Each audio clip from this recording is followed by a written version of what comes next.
So welcome guys to another episode of the Money Guys, and I've got a question for you, Bill, today. When people go to buy a house, they usually seek out the help of a realtor, but what does a realtor actually do? Well, some do a lot and some don't do much.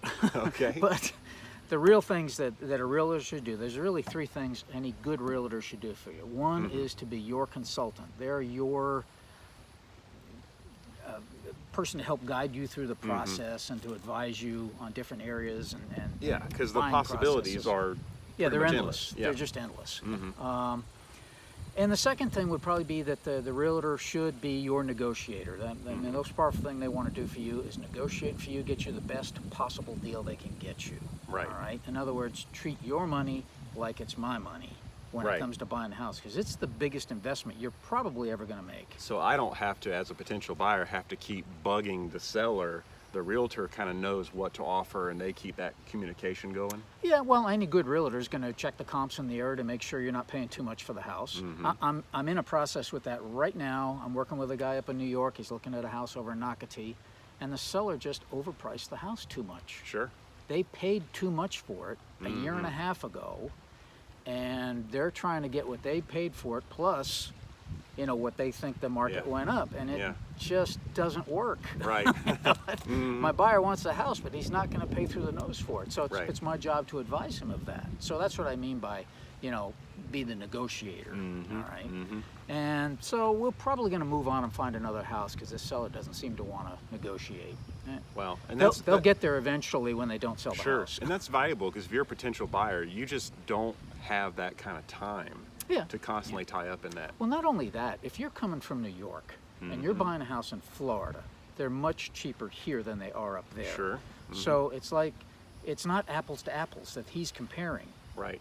All right, it's apples to peaches, and they're completely different fruits. Okay, Right, so he needs a local negotiator. But the last thing, the first thing is be your consultant. The second thing is be your negotiator for the most part.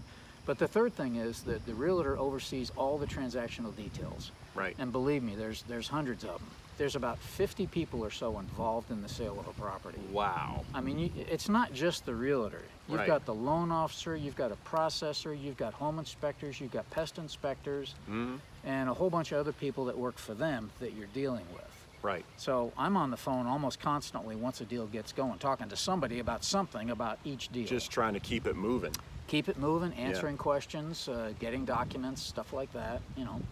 The buyer themselves is working pretty hard with the lender because the lender's constantly asking them. We went over that not too long ago.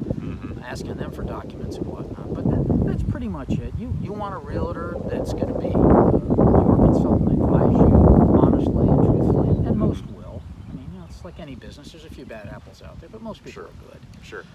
You want them to negotiate and get you the best deal possible on the home you're going to buy. Don't pay too much. All right. Yeah. And then you want someone who oversees all the details on the property. Wow. Again, there's a lot to it, but that's pretty much it. That's a tremendous value. And when you're looking for a house, there's that excitement, the excitement of having that new house. And it could get really stressful if you don't have someone on your side to oversee all that. Yeah, it's much more stressful for the buyer, obviously. I mean, the agent's going through some stress too, but we're not emotionally involved in the purchase of their home. Sure.